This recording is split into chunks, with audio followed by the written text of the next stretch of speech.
the third noble truth today, but we will begin with the Namo Tassa.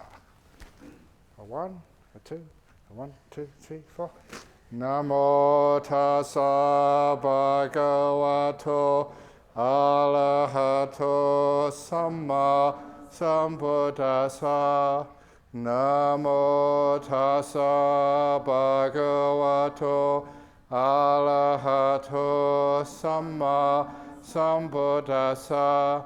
Namo Tassa Bhagavato Arahato Samma Sambuddhassa. The noble truths of the cessation of suffering. This is the third of the four noble truths. This is the noble truth of the cessation of suffering. It is the remainderless fading away and cessation of that same wanting, remainderless, which is the wanting related to the five senses, the wanting for existence, the craving to be, and the wanting not to be, the giving up and relinquishing of it, freedom from it, never letting it settle enough to grow. Now I gave a talk one day about the 4 ways of letting go, and those are the 4 ways. It's actually one of my most popular talks on YouTube. The giving up of it, so you just give things up, throw things away, see how much you can abandon. Just like when you eventually leave this place, imagine how much stuff you carry back. Throw it all away and just go to the airport, light and free. What do you need? And the relinquishing of, actually the giving up is called chaga. It is renouncing. Sometimes people think that's just giving donations. It's much more than that. It's like renouncing, giving. You know that sometimes people give these donations, big donations to a temple, and they want their name on the board. That is not donation. That is buying advertising rights for your ego. Eiling Meditation Hall. So really giving up, you give it and no one knows who gave it, where it came from. That's beautiful. The relinquishing of it, see how much you can let go of. And the freedom from it. And you probably remember that story, the monk who went to teach in prison, and afterwards they asked him what it's like living in a monastery, and they found it was much more comfortable in a prison in Australia, 4 meals a day, and you can don't have to work very hard. If ever you want a retreat, you just punch a prison officer on the nose, you get 3 months solitary. And comfortable beds, and TV, whatever you want. And anyway, in that prison system, people want to, that's right, they were so amazed, only a couple of meals a day, that's all you get in monastery. And they said, that's terrible living in Bodhinyana monastery, they said. And they said, why don't you come in here and live with us instead in prison? And that made me start thinking, what's the difference between a prison and a monastery? There's only one difference. In a monastery, you want to be there. In a prison, you want to be somewhere else. It doesn't matter how comfortable it is or how austere it is. If you want to be there, you're free.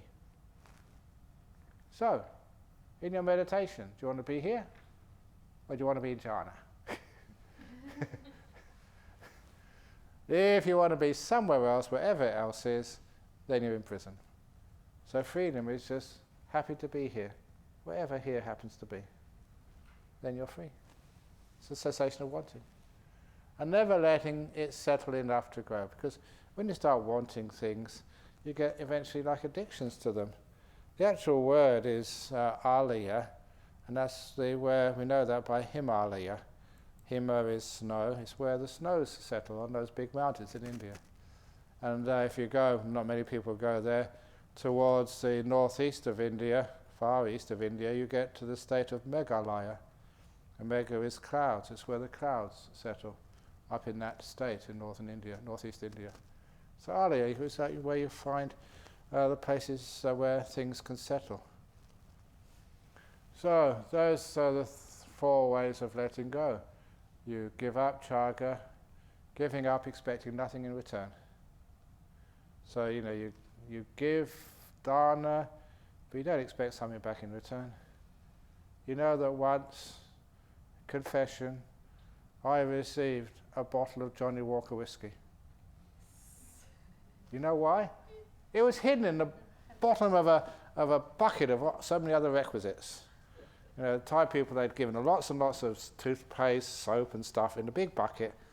And so received it like you see me do at lunchtime.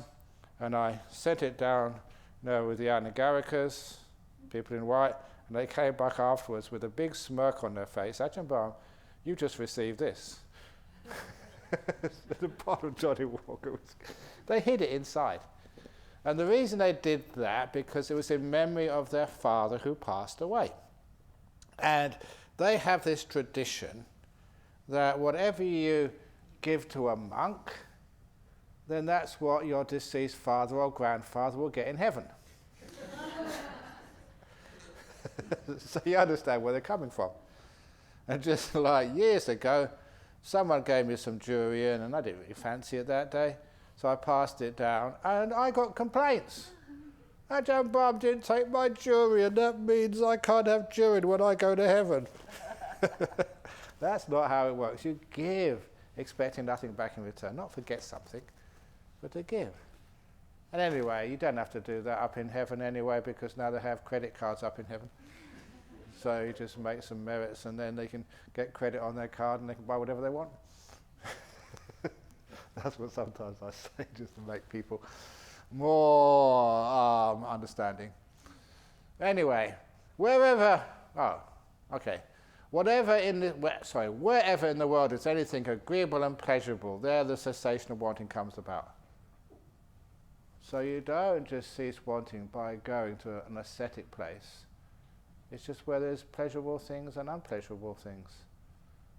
Otherwise, it's very easy not to want what's unpleasant. But even not to want what's pleasant as well, to be free from it. And what is there in the world that is agreeable and pleasurable? Sight in the world is agreeable and pleasure. Hearing, smell, taste, touch and knowing is agreeable and pleasurable. And there this wanting comes to be abandoned. There its cessation comes about. Just with this body and mind.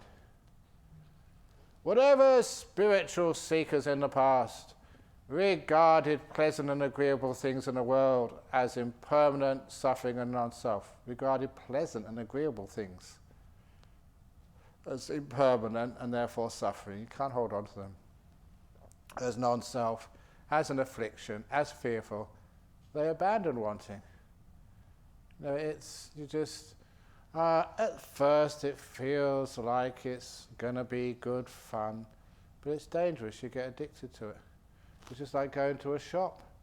And that dress or that new iPad looks so fantastic until you get the bill. Dependent cessation of all phenomena, but with the remainderless fading away and cessation of that same wanting. Comes a cessation of fuel. It's the wanting which gets you the fuel for rebirth. Even not wanting to get reborn is another type of fuel. But if you don't want anything, just totally peaceful and still, then there's no cause for rebirth. Cessation of states of existence, cessation of states of existence, cessation of rebirth. And when you end rebirth, aging and death, sorrow, lamentation, pain, unhappiness and distress cease. Such is the cessation of this whole mass of suffering. This is the passing away of suffering. Scroll up, yes. The cessation, subsiding and passing away of the five components of existence, form, experience, perception, will, consciousnesses, is the cessation of suffering, the subsiding of affliction, the passing away of aging and death. The subsiding and passing away of not just your body, but even the end of experience. Too fast. Perception, will, even all your consciousness, even your mind. So, if you stay on this path long enough, you will lose your mind. And that's good. But in a nice way. And Nibbana with residue remaining. Okay, so there are two stages of Nibbana. First of all, that when a person sees the Dhamma and abandons the defilements, the wanting and the ill will and the delusion, and they're like a Buddha, they're like a sort of an arahat, still alive, haven't passed away yet. This is the sublime. This is peaceful. That is the stilling of all will. Can you do that? No, of course you can't do that. When you're doing stuff, it doesn't get still. But when you let go and understand how, you can just leave things be, let it be, and allow everything to become calm and still. The relinquishing of all acquisition, destruction of wanting, fade away, cessation, nibbana. When excited by wanting, overcome by wanting. When full of aversion, overcome by aversion. When deluded and overcome by delusion. With mind obsessed with these, you intentionally create problems for yourself, for others, or for both. And you experience mental suffering and depression. You all know that. But when wanting, aversion, and delusion are abandoned, you do not intentionally create any problems for yourself, for others, or for both. You don't experience mental suffering and depression. When you want stuff, we always create problems for people, and for ourselves. We don't want anything. You don't create problems. It is in this way Nibbana can be experienced directly. The destruction of wanting, the destruction of aversion, the destruction of delusion, this is called Nibbana with residue remaining. In other words, the 5 khandhas are still going, they haven't ceased yet, but they will soon cease at the end of that person's life, the arahat. If one is intent on the end of wanting and clarity of mind. It's interesting they made those two together, Buddha puts those together. When you want something, haven't got clarity of mind, because when you want something, you're out there looking at where you want to be. You're not actually looking at where you are. So you haven't got really clarity of mind, you're off in the future, in sci-fi. When one sees the arising of any of the 6 senses, one's mind is completely free from wanting. You see the arising, it's just arising, that's all.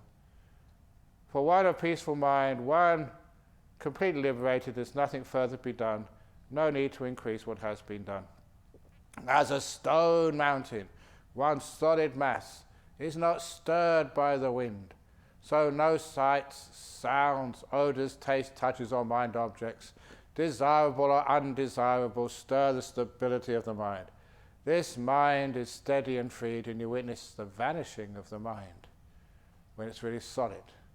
And the story behind that, just to make it interesting for people, because sometimes deep Dhamma can sometimes not be understood well. I was saying this to someone on the way in here. If you understand it, you think, well, that cannot be deep. If it's just really sort of impossible to understand, you think, wow, that's profound. So that's total gomayang. So there's a wonderful story of that monk in China a long time ago. He said, I want to really go for enlightenment. There is a little lake not far from the monastery, completely surrounded by in the middle of the lake there is an island, completely surrounded by water, no one lives on there. Can I build a small hermitage on there? And all I would ask is once a week for an attendant to come and bring me enough rice and beans or whatever, live simply, so I can live on retreat in perfect seclusion. And the abbot thought, oh, why not?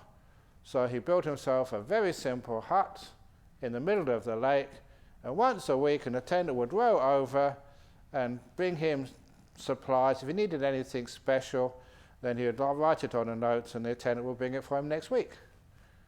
So after 3 years of perfect seclusion. The monk decided he was enlightened. He was an arahat. So, how can you tell your boss, the abbot, about his great attainment? So when the attendant rode over with the rice and the beans or whatever, he wrote a little note asking for some parchment, a quill, and some ink. He was going to do calligraphy. And the next week, the attendant bought that. I had 1 week to complete the calligraphy, and he meditated, really still, until his mind was completely clear and powerful, which is what you're supposed to do before you write the calligraphy.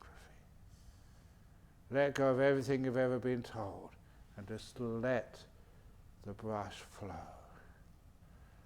And he wrote this wonderful poem in 4 lines, which translated as, "The diligent monk, alone for 3 years, is no longer moved by the 4 worldly winds." And so this is where it actually comes from. When your mind is like a solid mass not stirred by the wind, the easterlies, the westerlies, the southerlies, the northerlies. That is a way of saying that you're enlightened. You're not stirred by anything anymore, like a mass, a stone, a mountain. And having written that in incredibly beautiful calligraphy, he waited for it to dry, rolled it up, and he gave it to the attendant when he next came and said, "Give this to the abbot." 1 week later, he was anticipating the reply from the abbot. Maybe he'd be made an abbot himself. Maybe his scroll would go in the National Museum, because it was amazing calligraphy. And when the attendant came back, it was a scroll that looked just like his. And when he opened it, it was his scroll. Only the abbot had scrawled all these really untidy messages on the scroll. On the first one, the diligent monk, the abbot had written F-A-R-T, fart, in red ballpoint pen, right over his calligraphy. And then the second line, alone for 3 years, another F-A-R-T in capital letters. On the third one, is no longer moved, F-A-R-T underlined. And the last one, by the 4 worldly winds, F-A-R-T triple underline and 3 exclamation marks afterwards. And that was just too much. I mean, some of these monks just, number one, they're just so coarse. Their speech, like Ajahn Brahm, always using the S-H-I-T word, and they just have no sense, of artistic work, and also they just cannot understand when someone gets enlightened, just probably this arrogant old abbot, totally just coarse and unrefined. How could he do this? So the monk just called the attendant who was just rowing off, "Come back, you've got to take me to that abbot." So he rowed the hermit monk over to the abbot. The hermit monk just stormed into the room, slammed the scroll on a piece of paper, and says, "Abbot, explain these actions." And very calmly, the abbot unfurled the scroll, stood up, and read out the poem. The diligent monk, alone for 3 years, is no longer moved by the 4 worldly winds. Yet, monk, 4 little farts have blown you clean across the lake. And the monk, not enlightened after all. So that's where that story comes from. You can say anything to an arahat, they just sit there and do nothing. Anyway, and one who has considered all the contrasts in this world. We're not saying this morning about measurements. And is no more disturbed by anything, whatever in this world. The peaceful one, freed from rage, from frustration, which is not getting what you want, and from wanting, the stream of consciousness will not be reborn. And Mara asked, This is, I haven't got the quote there, this is the Bhikkhuni, Vajira. By whom has this being been created? Where is the maker of this being? Where has this being arisen? Where does this being cease? And the Bhikkhuni Arahat Vajira replies, this is someone enlightened with something remaining. She could still speak, the body was still active. Why now do you assume a being? Mara, is that your wrong view? This is just a heap of sankharas, things which have been conditioned, causes and effect. Here no being is found. Just as with coming together of parts, the word vehicle is used. And you all know that in the original it's called chariot. We don't ride in chariots these days. We ride in A380s, in Mercedes, or if you're poor, skateboards.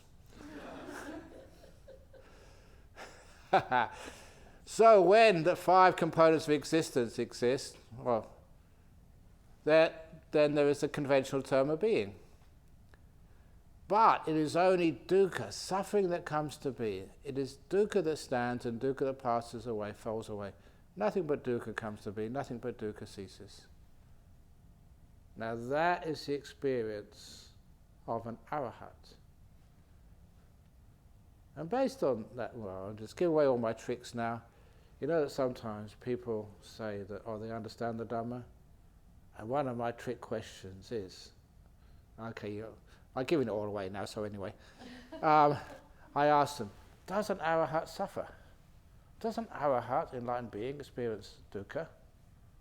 And some people say, no, they're enlightened, they're free from suffering. I say, you haven't understood, have you? So, of course an arahat experiences suffering. Dukkha arising, dukkha persisting, dukkha passing away. So, what is the difference? I'll say it somewhere around here later on. It is the Terigata. They compare it to once you become an arahat, it's like a workman or workwoman waiting for their wages. You've done the job, but you haven't got the check yet. But the check's going to come. And the check comes at parinirvana, when all the five khandhas cease. Anyway, that's what it feels like to be an arahat. Suffering arising, suffering persisting, suffering ceasing. It's always like that, but the arahats are honest about it. An arahat understands the 6 senses, sight, hearing, smell, taste, touch, and the mind will cease completely and totally without remainder. And no other senses will arise anywhere in any way. This is another way one knows that there is nothing more to be done, an arahat. That's a samyutta. The 6 senses, sight, hearing, smell, taste, touch, and even the mind will disappear, cease completely and totally, without remainder, and no other senses will arise anywhere in any way. I think that's word for word Bhikkhu Bodhi's translation. Okay, next one. Okay, before we go any further, any more questions about the arahat, the cessation of suffering?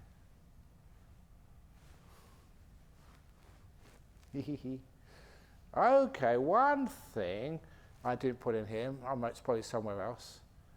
How do you know if a person is an arahat? You will never know if a person is an arahat. You only know when they're not.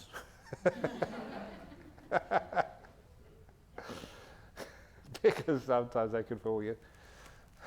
But in the time of the Buddha, there was, I forget where the sutta is, but there was a monk came up to the Buddha, Ananda was sitting next to the Buddha, and said to the Buddha, one who is an arahat never thinks they are better than anybody else, worse than anybody else, or the same as anybody else.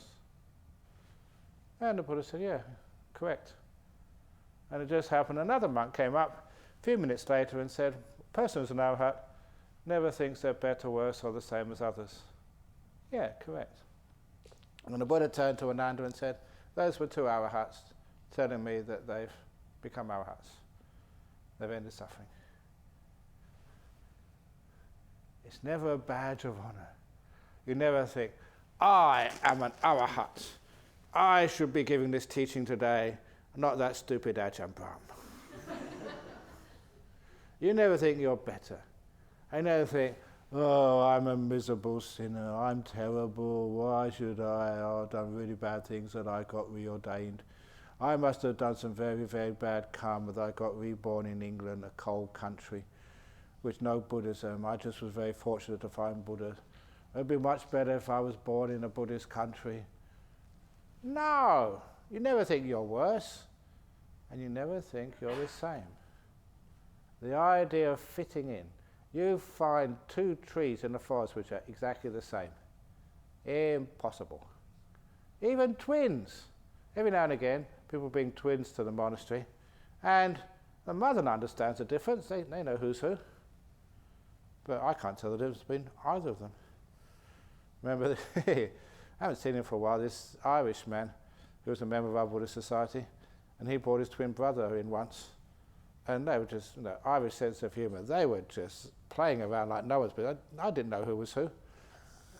And they said they had a great time when they went to school, because one day only one of them would go to school and the other one would just play around. And the teacher didn't know which one to punish, so they couldn't punish either of them. And they really played that up so badly. Scallywags. And anyway, the noble truth of the way leads to the cessation of suffering. There are here we go. Woohoo. There are two extremes that should be avoided. The pursuit of happiness through the five senses, which is low, hina. That is hinayana. Secular. The word is gamma. It belongs to the village, belongs to the world. So I know there's a big thing about secular Buddhism. And sometimes what is secular Buddhism? It's not monastic, no renunciation. It is actually just with the pleasures of the senses. The way of worldlings, ignoble, unbeneficial. And the alternative to that, the other extreme, is the pursuit of practices that fatigue the body and mind, which is painful, ignoble, unbeneficial. That is an accurate translation of Atta Gilamata Nu Yoga. The ascetic practices. The word kilamata actually means tiring, fatiguing. And I'm very happy to put that in there and to stress that, because sometimes people feel that to get enlightened you have to sit on the floor. Okay, sitting on the chairs for namby-pamby queen puff, you've got no chance of getting enlightened. You just got no commitment. And that is totally against the Buddha's teachings. You look after the body, care for it. Not indulging it, but finding that middle way. And I think, remember Chi Wei, when we were designing this place, that some people said, oh, we can't afford to have en-suites in every room. And I stood my ground there. Said, no, we'll find some money, because I don't give the donations, so pressed other people to do that. But it worked. Having your own ensuite, your own toilet, making it comfortable so you're not fatigued. If you're sick, you can go and meditate in your own rooms. Because this was coming directly from my understanding of the middle way. Don't fatigue the body. Keep it comfortable. Enough cushions. No food. If you are really sick, you're taking antibiotics or something, or you've got some stomach complaint, you can take something in the evening, as long as it's not sort of indulgent. So without going to either of these extremes, the Buddha has awakened to the middle way, which gives rise to vision, to wisdom, which leads to peace. It's so difficult if you're aching, in pain, sick, really uncomfortable, to get peace. Without peace is no direct understanding, enlightenment or nibbana. Okay, scroller. It is this noble eightfold path. Now, a couple of Translations here which aren't common. Right view, cannot improve upon that one. Right motivation instead of right thought. I spent all this morning just downplaying the importance of thought. And if I came along here and said the second factor of the right Eightfold Path is right thought, then I'll be a great hypocrite. It's not thought. It's motivation. It's where you're coming from. And I'll emphasize that later on. Right speech, action, livelihood. Can't get better than that. Right endeavor, not right striving. Striving, again, makes one tense. It gives rise to pain and fatigue. Right mindfulness, brilliant, can't improve upon that. And right stillness. And for goodness sake, if anything you argue with, don't argue with that. Right concentration has caused so much problems with meditators. Concentration, force, and they just get very, very tense and have a very unpleasant state sometimes. The stillness, peace, and that's what samadhi means. And for those of you who haven't heard me say this before, there was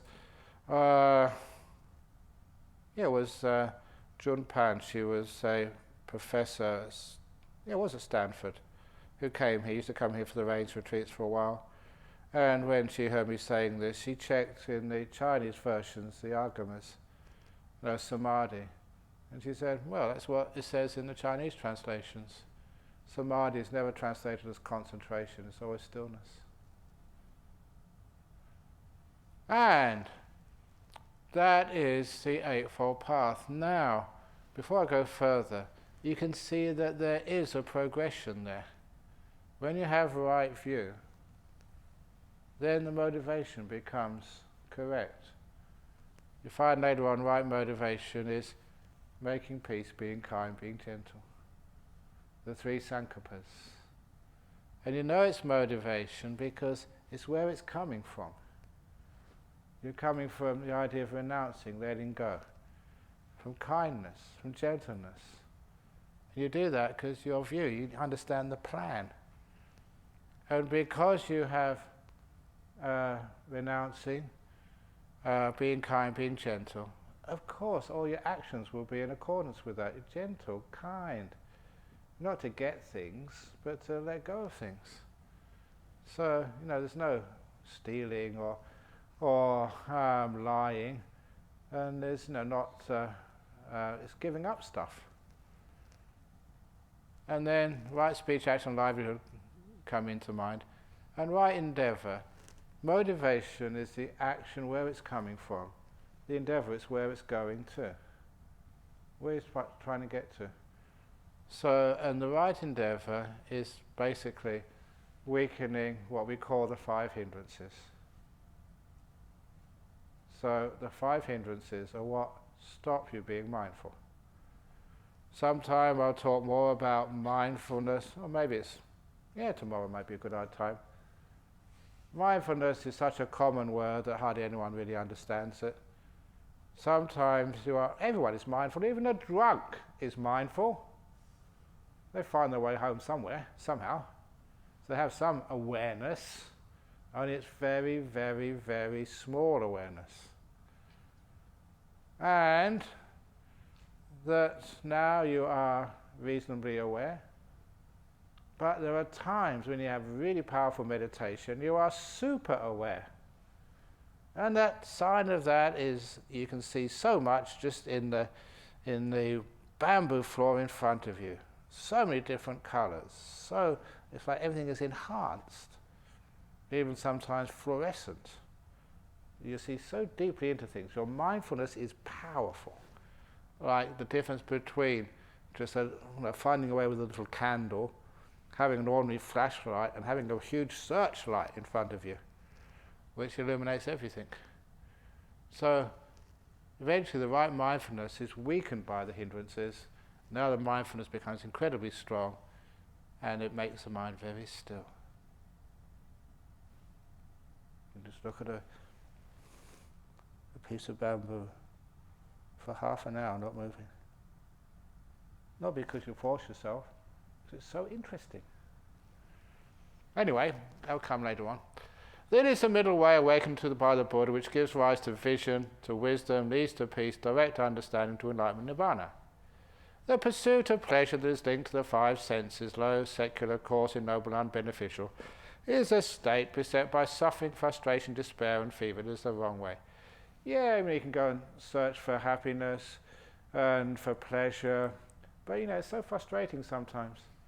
You almost get there, but then you don't manage to reach the destination. It's disappointing. It's not what you expect, what the brochures say. I remember just seeing once I was being invited to New Zealand, the southern island, to teach them Dhamma, and then my host at the time said, let's go. They're having a hike up in the mountains. And they called it tramping in New Zealand, only for a couple of days. And so I thought, yeah, I'm into that. And I looked at the brochures, and it was idyllic. Beautiful mountains and forests, and little waterfalls and lakes, and nice cabin high in the mountains. Oh, it looked just so gorgeous. But they never told me, you couldn't see it on the photos, the sandflies. You couldn't sit still for a moment before they all got on you and started biting you. You had to keep moving.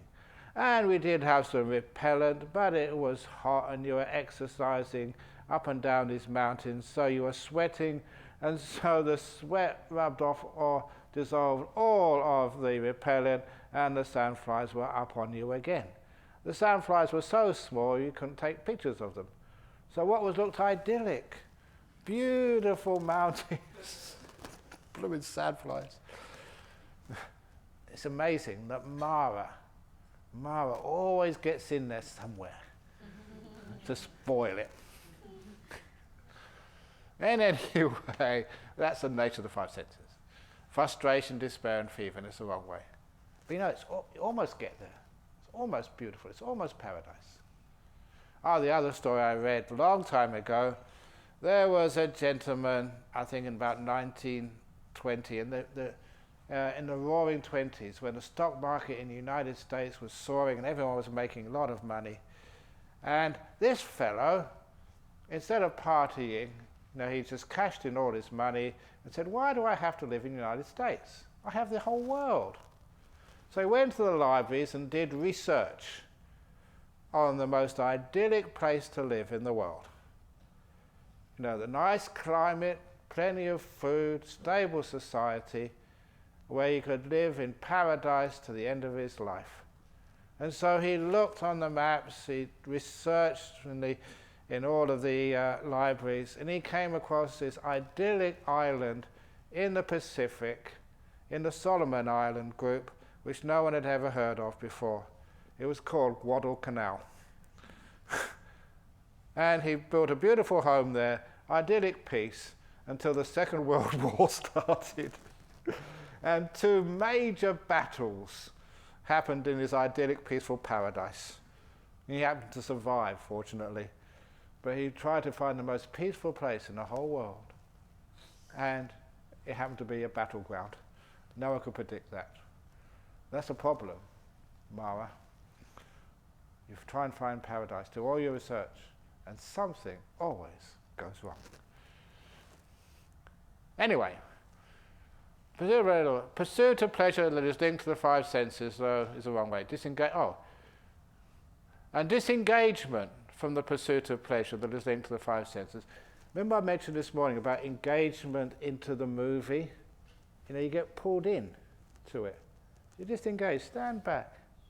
It's only just aches and pains, that's all. It's only like a cancer, it's only somebody dying. Just disengage, it's part of life. Just stand up on a mountain, you just watch all this stuff coming and going. But you're not actually inside of it, you're not involved in it. You're just detached. But detached, I prefer disengaged. From the pursuit of pleasure that is linked to the five senses, low, secular, coarse, ignoble, and unbeneficial. It's a state without suffering, frustration, despair, and fever. It is the right way. So, a person watches a movie, like I remember I did once, Armageddon. without the, because this big screen came right down in front of me on the aircraft, and without the headphones. If you really want fun, you can watch the movie without the headphones. You can't get engaged without the headphones because the headphones always make this music. Whenever it's a love scene, violins start going. It's always violins. Whenever there is a, an anxious boom, boom, boom, boom, they have the, the drums, very heavy beat, very fast. Without all of that, it's just absolutely ridiculous. So I was watching this Armageddon without the headphones, and I was laughing my head off. That was a great comedy. One of the best comedies ever, but it's apparently supposed to be adventure and drama and something. And even like, I've never seen Alien, but Alien is supposed to be the most frightening monster ever. I'm sure if you didn't have the music and the background sounds, you'd also feel it's a comedy. So you're disengaged. It doesn't pull you in to the action. And the Noble Eightfold Path is the best of all practices. This is the only path for the purifying insight. There is no other. Follow this path. I was indulging here. I put discombobulate, which is one of my favorite words. It's an English word. You find it in the English dictionary. It means confused, but you say confused. Anyone says that. Discombobulate. I mean, that's got class. So, you can repeat that. Discombobulate Mara, confuse Mara. But the important thing here is this is the only path. It actually says that. Ezo wamago nati anyo. Nati anyo. There's another. Ezo, this only path. Listen, the end of dying has been reached. I shall instruct you. I shall teach you the Dhamma. Now some people call that deathless, which is a mischievous translation. It doesn't mean deathless. It means the end, the absence of dying. I shall instruct you. I shall teach you the Dhamma, practicing as you are instructed by realizing for yourself in this very life. Through direct understanding, you will soon enter upon and abide in that supreme goal of the holy life, for the sake of which people rightly go forth into monastic life. So, what the Buddha is actually saying there, it's almost like a promise.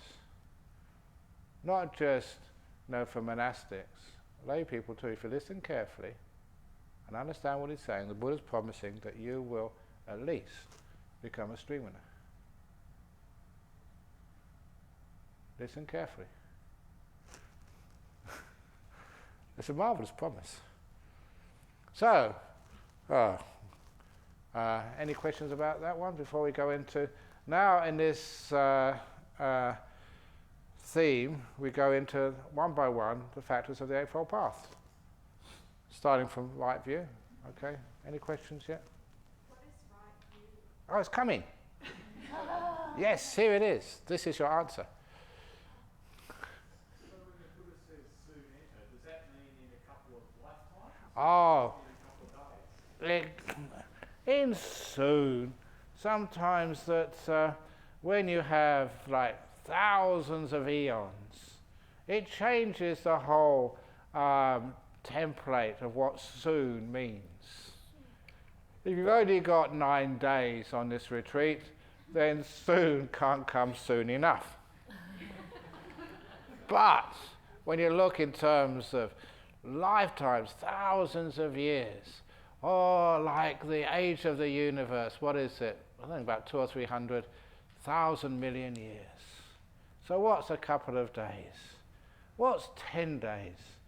And that's just one universe, and there's been millions, uncountable universe cycles. So an example of what is soon, there is one place where Anuruddha, who was a chief disciple of the Buddha, very well known, and he was a cousin of the Buddha, great meditation. And actually he does, in his little poem in the Theragatha, he actually does tell you how long it took him to become a stream winner. 17 years. for Anuruddha. Was it 17? Was that the right number? Something around that. So that was considered soon. So sometimes different time scales. People these days are in such a rush.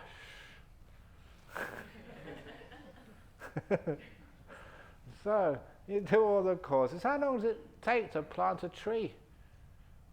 You know, I remember some of the trees I helped plant in Wat Nana Chau. We never thought they would grow at all. We planted them anyway, and now they're beautiful trees. That's like 40 years. But it's nice to see that it does take time, but it's worth it. Even sometimes you plant a tree and you know you'll never see it, but your children or grandchildren will. It's worth it. So even though you may not see the result in this lifetime, it's still worth it. You see it in the next lifetime. So soon can be, 17 years. Sometimes it can be immediate. Who knows? Anyway, at least it's going to happen, as long as you pay attention. Right view. Now, somebody said the definition of right view is my view is right view, your view is wrong view. And that was the joke in the monastic rules of Bodhinyana Monastery. Rule number 1, the abbot, which is me, is always right. That's rule number 1. Rule number 2, if the abbot is wrong, go back to rule number 1.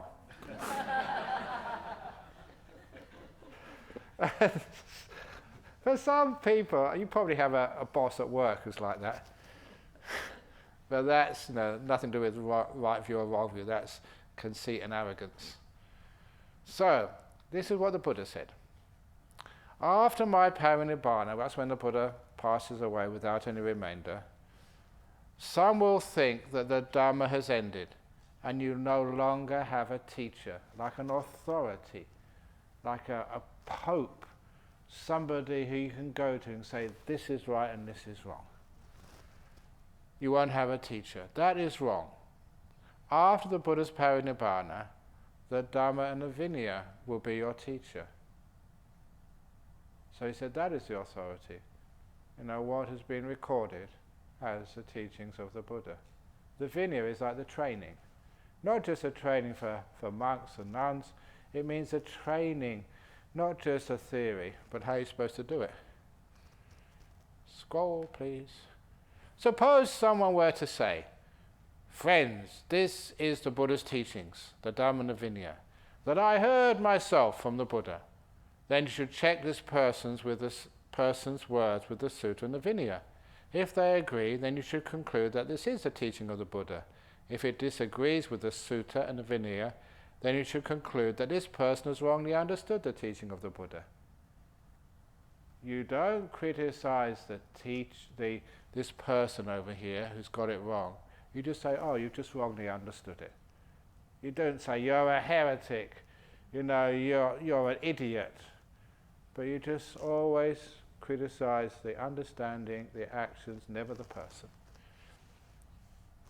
So you check it with the suttas and the Vinaya. In the Vinaya there's lots of information by which you can understand the Buddha's teachings. It's not just rules of for monastics. There's so much more in there. Very beautiful little teachings where you can get a deeper understanding of what the Buddha actually taught. And I already mentioned one thing there with the idea of anicca. Anicca, people call it like impermanence, but it's not really mean impermanence because they have, I don't think I have mentioned it here, they have, if people come and bring food to your monastery every Monday, like, we have Shirley, comes every Monday. That was Sister Gautami's sister. And she's 82 now. I don't know how many years she's been coming. But every Monday she will come unless she's sick or on holiday somewhere. So we call that a regular, a constant supply of food. It's called nicca food. Anicca is its opposite. Nicca is something which is constant. You can rely upon. It's always there. And anicca is what's always been there, constant, suddenly vanishes. That's anicca. So from the Vinaya, you see how these words are actually used in practice. Just like even like nibbana. And people think that's such a difficult word to understand. But you read in the Vinaya, and it's like the oil lamp has gone out. So light it. No, and the word for going out is it nibbanad. Oh, the candle's nibbanad. Go and light it again, please. So even little kids would understand what nibbana meant in the time of the Buddha. It was a word in common usage, which was also applied to your 5 khandhas just going out. You'll come across that later on. So sometimes people think, oh, the Vinaya is just for the monks and nuns. It's not, it's brilliant. And you've also got there, come a bit of entertainment. Oh, I love this little story. It's absolutely true. It's gross but fun. This is in Bhikkhuni Pajitya number 8. You know that was coming, didn't you, Venables? Okay. Bhikkhuni Pajitya number 8. Now, in the Bhikkhuni monastery in the time of the Buddha, there was one bhikkhuni who had the chore. You know, we all have our chores and duties to perform, but her chore was at the latrine, the bucket, you know, of yesterday's stuff, you know, the go before them, no, the go mayang from, not really go mayang, I suppose, the bhikkhuni mayang. Yeah, don't better say anything. All that shit from the night before, she had to go and take it to the pit where it would sort of ferment. But it was early in the morning, no one was around, and it was a long way to that pit. So instead, you know, no one's around, she threw it over the wall. And it just so happened one morning that when she threw the bucket of shit over the wall, there was a gentleman walking on the other side. And he was about to go to the palace to negotiate a contract with the king. Now, when you go to the palace, you wear your best clothes, nicely groomed, thinking about the business deal he was going to get, and a bucket of shit all over his head, and his clothes as well. And he didn't have any equanimity. He had actually the opposite. He knew where that bucket came from, and so he was really upset. Those nuns are not real nuns. Look what they've done to me. This is intolerable. And they didn't have electric lights, obviously. They had these little torches, you know, on little poles or trees, which lit the way early in the morning. He took one of those blazing torches and went running into the monastery, the nuns' monastery, wanted to burn the whole place down. But there was a gatekeeper. And the gatekeeper was really smart, should have been a politician. Because he said, where are you going? Look what's happened to me. These nuns, I'm going to burn their monastery down. He said, hang on a moment. You mean you've been blessed?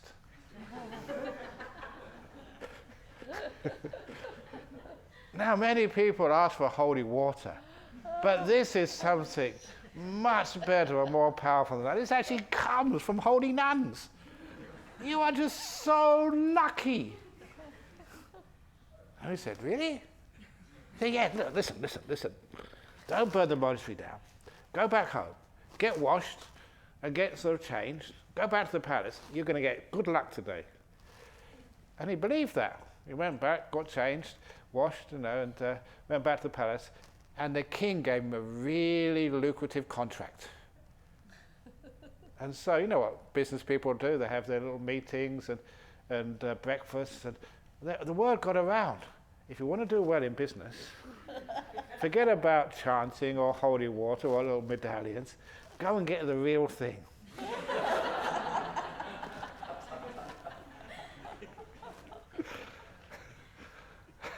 What's that called? Come on, say it, holy shit.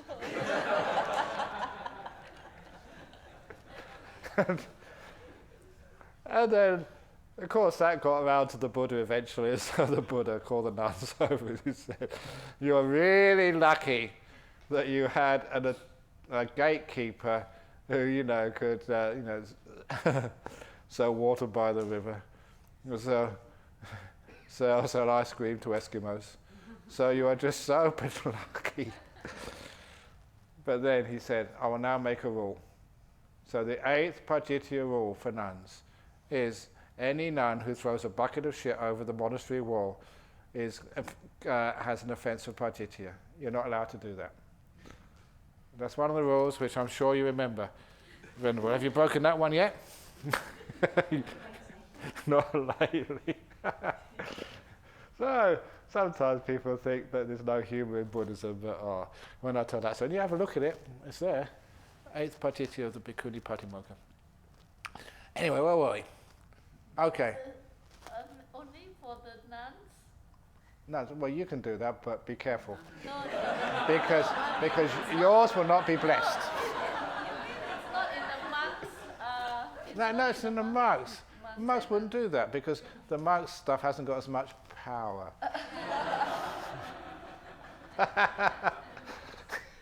You've got to think quickly in this job. I'd rather put my foot in my mouth again. Okay, so that's when you hear it from one person. They say, "I heard this from the Buddha," just check it out. Or suppose someone were to say, "Friends, I heard this from a community of senior monks with distinguished teachers." You should check out this person's words with the Sutra and Vinaya. If they agree, then you should conclude it is the teaching of the Buddha. If it disagrees with the Sutra and Vinaya, then you should conclude that this community has wrongly understood the teaching of the Buddha. Or someone were to say, "Friends, I heard this from many learned elders who uphold the tradition." Then you should check this person's word with the Sutra and Vinaya. If they agree, they should conclude that this is the teaching of the Buddha. If it disagrees with the Sutra and Vinaya, you should conclude that these elders have wrongly understood the teaching of the Buddha. Or suppose someone were to say, "Friends, I heard this from one learned elder." Then you should check this person's word with the Sutra and Vinaya. If they agree, then you should conclude that this is the teaching of the Buddha. If it disagrees with the Sutra and Vinaya, then you should conclude that this learned elder has wrongly understood the teaching of the Buddha. So just because it's a famous monk, or a community of monks, or it is a tradition which is very popular, you should still check it out for yourself in the Sutta and Vinaya. We've got pretty good translations these days. People like Ajahn Sujata has got it all online now in Sutta Central in many languages, so you can see it for yourself and just check it out. Is that what the Buddha said or not? But of course, you have to have some care, because when you look at the teaching of the Buddha, Sutta and Vinaya, you see translations. Even this translation here, which is my translation, and people will say, "I disagree with that translation." Fine, go back to the Pali, because that's what the Buddha taught. The Buddha never said what now is wrong view. He said it in Pali. Micchaditi. What would it be? King Micchaditi. So he would say it in Pali. That's why it is helpful to learn Pali, if you can, if you've got that sort of brain, because then actually you get much closer to what the Buddha actually said. Okay, wrong view. That is coming tomorrow. Today, we've just had right view. I'll quit while I'm ahead. It's 5 o'clock. Sadhu, sadhu, sadhu. Very good. Okay. There we go.